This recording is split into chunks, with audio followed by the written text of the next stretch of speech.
For years, observers warned that the impasse in Spain over Catalonia would end in a train crash.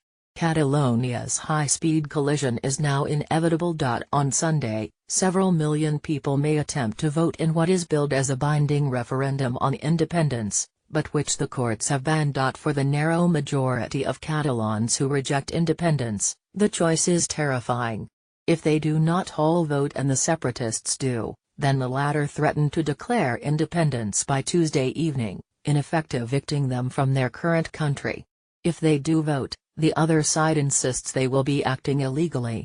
Either way, they will be living in a Catalonia that is more polarized than it has been for decades. For the large minority who want a separate Catalan state, the panorama is just as grim.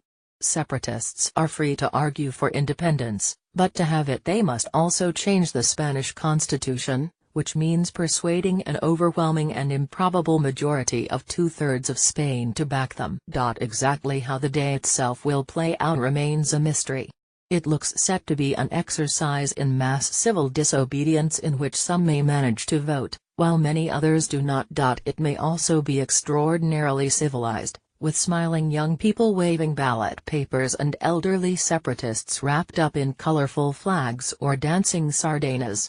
Human towers, the gravity-defying sport of some Catalans, may also be deployed as reminders of cultural exceptionalism, making it all look like a fun-loving party. Police are expected to padlock voting centers, but if protesters do not use force or break locks, there should be no reaching for batons. Many will be wearing the uniform of the Catalan Mossos d'Esquadra police force, while civil guard, national and even municipal police forces will also take part.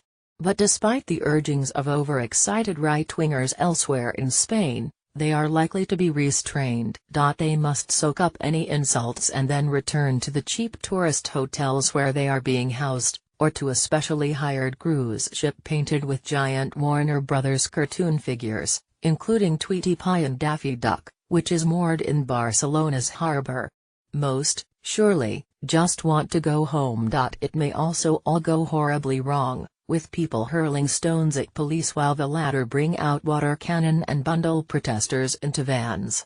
That would receive ample television coverage, even if very few people were involved. What television pictures will not show are the millions of Catalans sitting at home, wishing that none of this was happening. Nor will we hear from the many Spaniards who hate to see 5 centuries of coexistence reduced to a simplistic Catalonia versus Spain.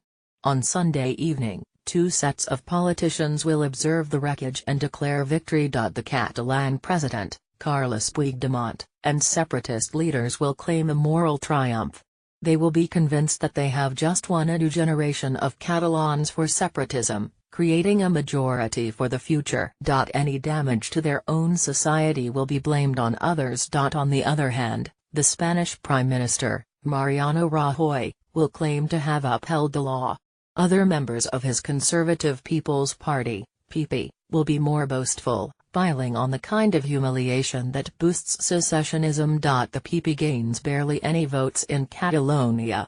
In fact, it sparked the current separatist upsurge by successfully asking the Constitutional Court to cut back a Catalan charter of self-government approved at a legal referendum. Rajoy has ignored the fact that more than 70% of Catalans want a proper, legal referendum to sort it all out. He could deliver that. But opposing it garners more votes in the rest of Spain.